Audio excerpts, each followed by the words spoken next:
Eh bien, bonjour chers amis, François, expert de yoga, de méditation.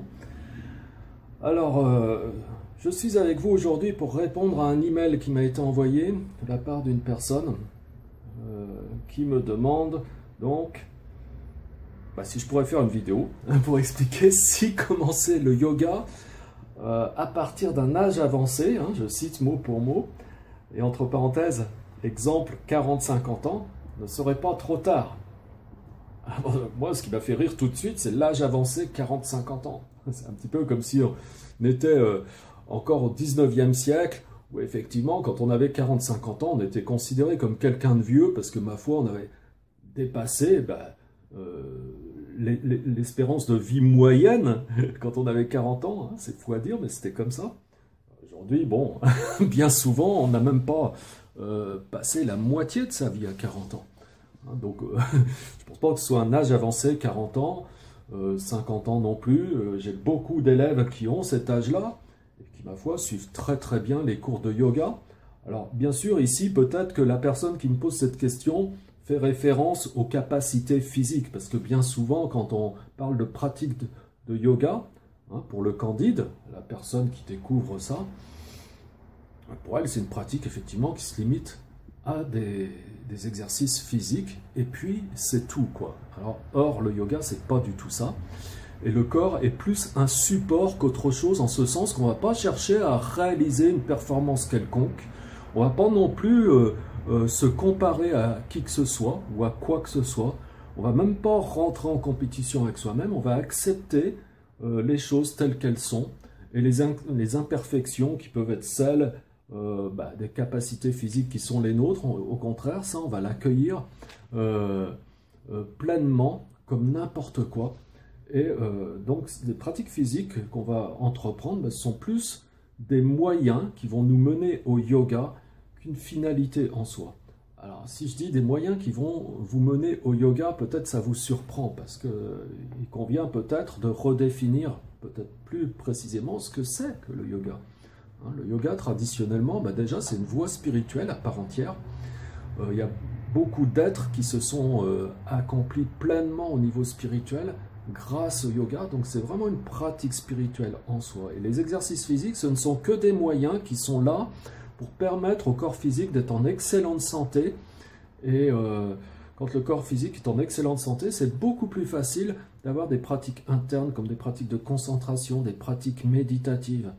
On voit très bien que lorsque l'on est malade, eh bien, on n'est pas du tout dans la même humeur. On n'a pas du tout la même capacité à se concentrer, et on n'a pas du tout les mêmes dispositions pour pouvoir se sentir bien, être en paix.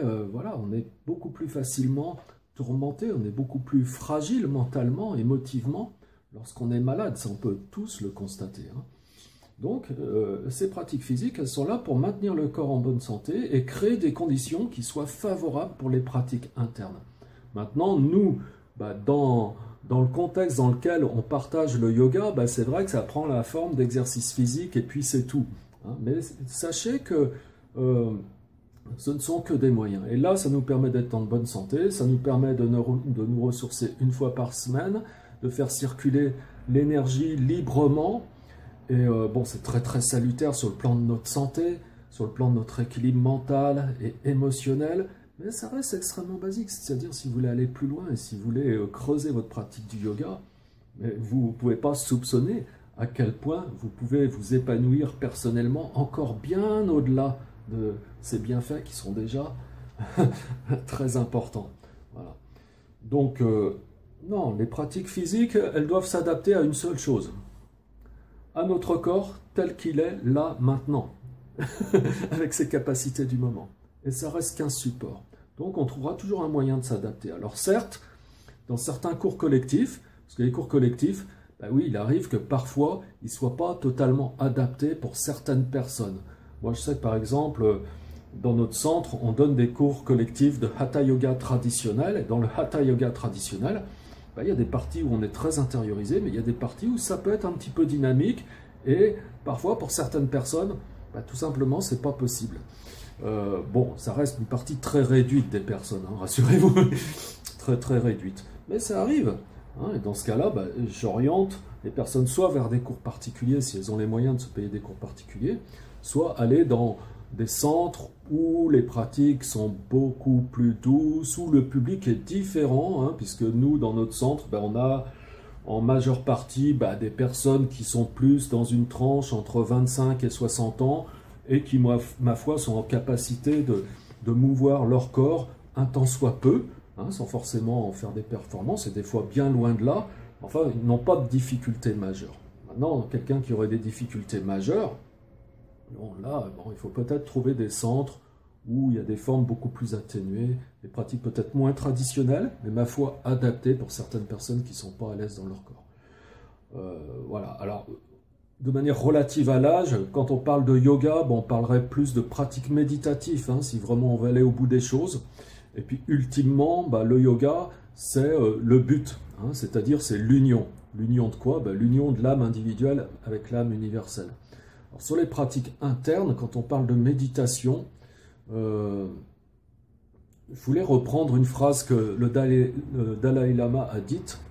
Et il disait simplement, et j'en parlais encore aujourd'hui avec quelqu'un, il disait, si on intégrait la pratique de la méditation, c'est-à-dire déjà basiquement de l'observation de soi-même, de comprendre comment on fonctionne, et par là même de comprendre comment ces semblables fonctionnent, et puis si on était familier avec le fonctionnement de l'esprit à travers cette pratique méditative, et si on inculquait ça, ou plutôt si on intégrait ça dans l'éducation à part entière, comme on intègre la pratique du français, la pratique des mathématiques, l'histoire-géographie, s'il y avait automatiquement un enseignement de la méditation qui soit fait de manière juste, hein, de manière correcte, pour tous les enfants à partir de l'âge de 8 ans, de telle sorte qu'ensuite, toute la vie durant de l'individu, ça fait partie de son être.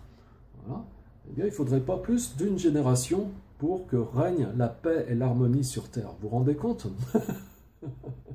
Alors, ça rejoint un petit peu une vidéo que j'ai faite il n'y a pas longtemps sur l'intelligence. On se demande justement où est l'intelligence. Hein? Déjà, de ne pas faire ce genre de choses, alors ça permettrait de rétablir la paix sur Terre en une génération. Et puis deuxièmement, de ne pas écouter des personnes qui détiennent la sagesse et de s'en inspirer. Voilà. Alors, au final, les gens qui nous dirigent et qui sont prétendument très intelligents, parce qu'on associe souvent l'intelligence au plan de l'intellect, on se demande au final quelle est vraiment leur motivation, quoi. Et puis qu'est-ce qu'ils ont vraiment compris, et quel est vraiment leur degré d'intelligence. Ça, c'est à chacun de voir, hein. On est libre de penser ce qu'on veut. Bon, maintenant, moi, il est clair, vous avez peut-être compris que j'ai mon idée là-dessus. Voilà, j'en dirai pas plus pour aujourd'hui. En tout cas, pour la personne qui m'a posé cette question, oui, viens faire du yoga, viens voir. Et si vraiment, le cas échéant, c'était inadapté pour toi, de toute façon, je te conseillerais, et ça m'arrive de temps en temps, régulièrement, d'envoyer des personnes ailleurs quand c'est plus adapté pour eux. Voilà. Eh bien, j'espère que j'ai répondu à ta question, toi qui m'as posé la question, et puis que ça a intéressé vous qui avez regardé cette vidéo. Si c'est le cas, soyez gentils, cliquez sur j'aime. Si vous n'êtes pas abonné à la vidéo, abonnez-vous, comme ça vous avez une petite alerte email à chaque fois qu'il y a une nouvelle vidéo qui sort. C'est plus confortable pour vous si finalement vous voulez me suivre un petit peu, d'être averti automatiquement comme ça. Voilà, et je vous dis à bientôt pour une prochaine vidéo. Au revoir mes amis.